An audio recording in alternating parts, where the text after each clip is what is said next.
una epidemia que tiene efectos en toda América Latina y por supuesto tiene efectos no solo en la salud. Está en pantalla Julio Verdegué, representante de la FAO para América Latina. Julio, muchísimas gracias por aceptar nuestra invitación y por este contacto. Muy buenos días.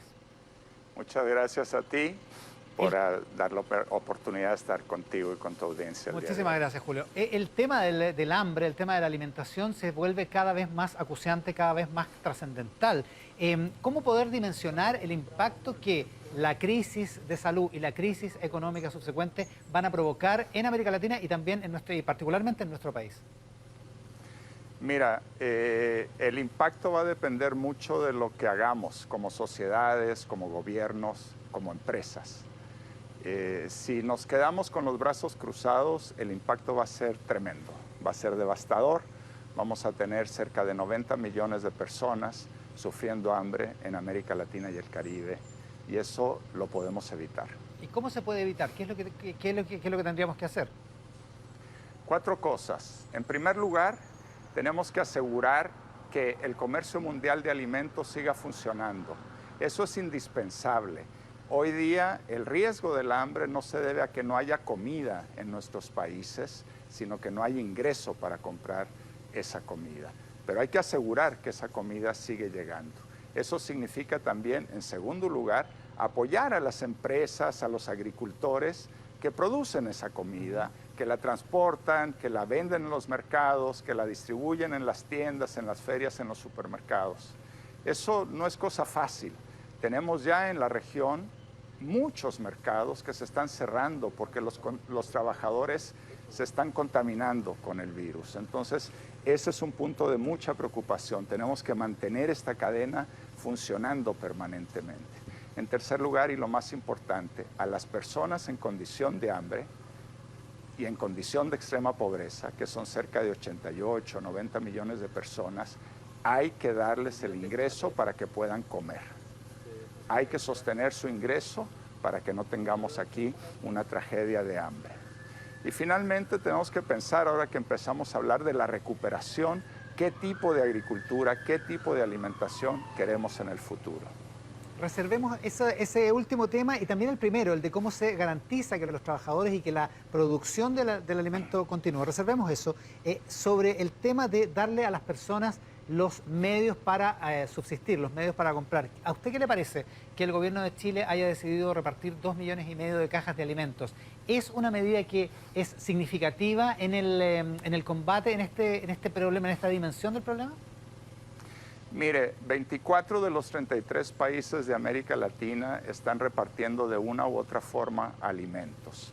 Si solo fueran los 2,5 millones de canastas, claramente no sería suficiente.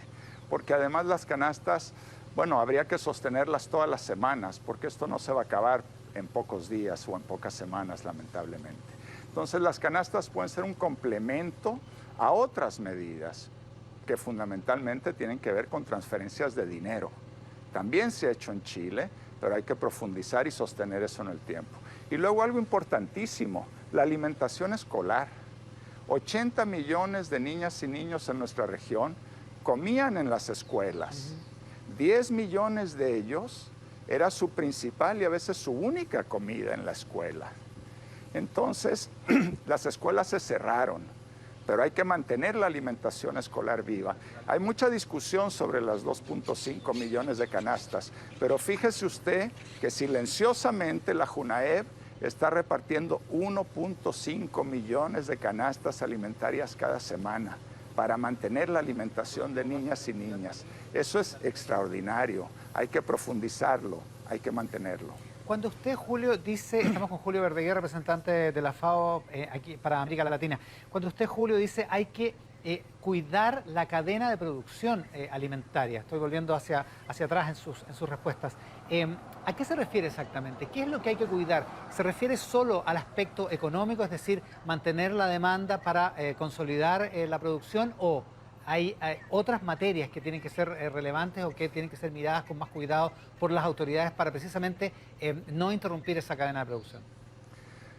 Bueno, empieza por el comercio mundial de alimentos, que es decisivo. En el año 2008-2009 tuvimos, usted recordará, una crisis de aumento muy fuerte de los precios de los alimentos, y los países reaccionaron mal. Muchos países cerraron sus fronteras al comercio de alimentos y eso solo agravó el problema, disparando los precios hasta el cielo. Esta vez lo hemos impedido, pero hay que asegurar que esas cadenas globales se mantengan vivas. En segundo lugar, son 17 millones de pequeños agricultores fundamentalmente y 2 millones de pescadores artesanales, que no se nos olviden. Estas personas ahora tienen que volver a sembrar. Muchas veces, porque no tienen asistencia técnica, porque no tienen financiamiento, la inmensa mayoría de ellos, muchas veces ellos financiaban su agricultura con ingresos que generaban en la construcción, en el comercio. Esos ingresos se han caído. Entonces tenemos que reponer la capacidad de los agricultores para poder volver a sembrar. Y luego están los mercados. Nos preocupan mucho, ¿no es cierto?, que los mercados mayoristas, las ferias libres, no se nos vayan a convertir en focos de infección, porque si se nos cierra un mercado como Lo Valledor o La Vega, usted comprenderá que estamos frente a una calamidad. Entonces, mantener estos espacios es decisivo. Toda una cadena muy compleja de alimentación, que es la que pone todos los días la comida en 150 millones de mesas en América Latina y el Caribe. No es poca cosa. ¿Usted sería partidario, Julio, de integrar esta dimensión del problema a, por ejemplo, el diálogo que hay entre el gobierno y la oposición para fijar un marco de protección social y de recuperación económica? Porque de lo que usted está hablando es precisamente de proteger el alimento, que es fundamental para las familias, y también de proteger la cadena productiva y, por tanto, una parte fundamental de la economía. Da la impresión de que estos temas a lo mejor no están suficientemente bien abordados o no necesariamente en el primer plano de la conversación cuando se da, por ejemplo, un diálogo como el que ha comenzado entre el gobierno y la oposición. Mire, yo creo que el Ministerio de Agricultura, ¿no es cierto?, ha convocado una mesa de los actores del sistema alimentario y eso está funcionando bien, pero ciertamente hay que darle más jerarquía política. Chile tenía, antes de la pandemia, 500.000 de personas en condición de hambre. Yo no sé si eso a alguien le puede parecer bien. Y las proyecciones de la CEPAL es que esto se podría aumentar en otros 400.000 más. Entonces aquí tenemos un problema mayúsculo. Las siembras empiezan ahora en agosto, septiembre, octubre en todo el país. Hay que asegurar que esta maquinaria compleja se mantiene viva, porque si se nos llega a fallar, la verdad es que vamos a tener una situación muy, muy dramática. La podemos evitar. Cuando usted dice, Julio, podríamos llegar a tener 900.000 chilenos en situación de hambre, técnicamente, ¿qué significa? ¿Que no tienen los sustentos o el acceso a una dieta mínima que permita más que la subsistencia? Correcto. Eso es lo que quiere decir estar en condición de hambre, no tener suficientes alimentos para mantener una vida activa. En los casos extremos, que afortunadamente en Chile no los vemos normalmente, bueno, eso puede conducir a la muerte. En América Latina se nos siguen muriendo niñas y niñas de hambre, muchos centenares todos los años. En Chile, afortunadamente, ya no estamos en esa situación. Pero 800, 900.000 personas que pasan hambre. No, es un número impactante. Es un número impactante, es un drama. En un país de altos ingresos en el siglo XXI que tiene los medios para que no suceda. Porque si estuviéramos hablando de Haití, bueno, podríamos entenderlo. No lo podemos entender en países de altos ingresos. No es necesario. O sea, ya, es posible evitarlo, dice usted, que es lo más importante. Claro que sí, claro que sí. Contra el hambre, nosotros ya sabemos cuál es la vacuna. Sabemos cómo se derrota el hambre. Y Chile no ha hecho un mal trabajo, pero ahora se nos complican las circunstancias por lo que está pasando. Entonces hay que redoblar las medidas que ya conocemos.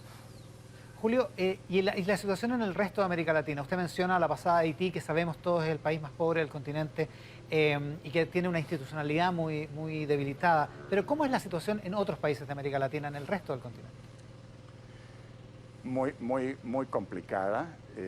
Llevábamos ya 5 años retrocediendo en la lucha contra el hambre, con los números aumentando cada año.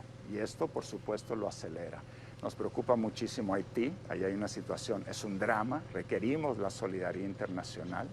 Nos preocupa mucho Venezuela, en Venezuela se ha deteriorado fuertemente la seguridad alimentaria.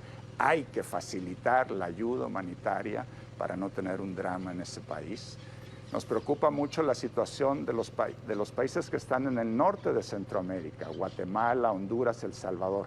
Hay una parte de esos países que se llama el corredor seco, que es muy vulnerable y donde tenemos 4 millones de personas en condición de inseguridad alimentaria aguda, es decir, personas que están así de perder su vida o perder sus medios de vida a un punto de no retorno. Usted dice, esas son las zonas que más nos preocupan. No, impresionante. Usted dice, llevábamos 5 años retrocediendo en la lucha contra el hambre. ¿A qué se debe ese retroceso? Se debe a que empezó a caer el crecimiento económico en nuestra región. En el 2015 empezamos a ver números menos fuertes y que muchos países recortaron sus programas de protección social y entonces, caída en la economía, menos apoyo a los programas de protección social, sube el hambre. Es una ecuación muy sencilla, muy fácil, muy conocida. O sea, sin crecimiento y sin acción estatal es imposible ganar esta pelea.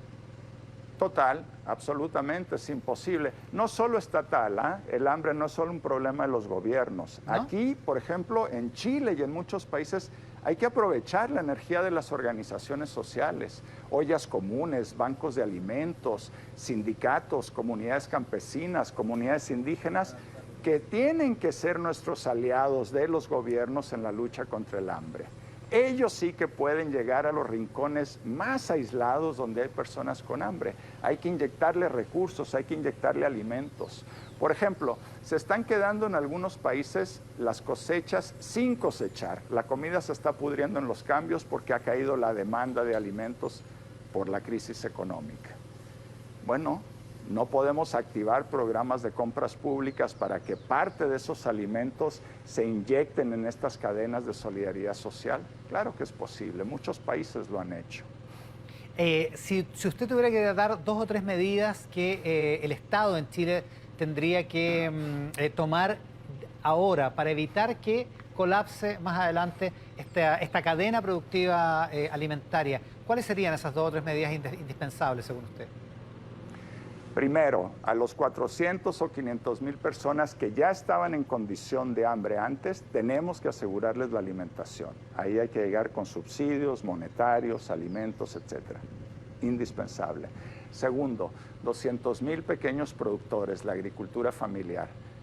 INDAP ha hecho algunas medidas, ¿no es cierto?, ha facilitado el no cobro de créditos, etcétera, pero que hay que inyectar recursos. Muchas de esas familias dependían de dinero que conseguían trabajando afuera para volver a sembrar. Hay que apoyar a la agricultura familiar para que en noviembre, diciembre no nos falte comida, frutas, verduras, pescados y mariscos en nuestras mesas. No solo la agricultura, la pesca artesanal es importantísima también para miles de familias. Entonces, segunda medida, hay que apoyar a los agricultores. Y tercero, como le dije, hay que cuidar como hueso santo las ferias libres, los mercados, que no se nos vayan a contaminar, porque si eso se nos cae, estamos en problemas. Julio Verdegués, el representante de la FAO para América Latina, ha conversado esta mañana con Mesa Central. Julio, muchísimas gracias por la gentileza de estar esta mañana. Gracias a ti, que tengas buen día. Igualmente, cuídese. Hasta luego. Igualmente.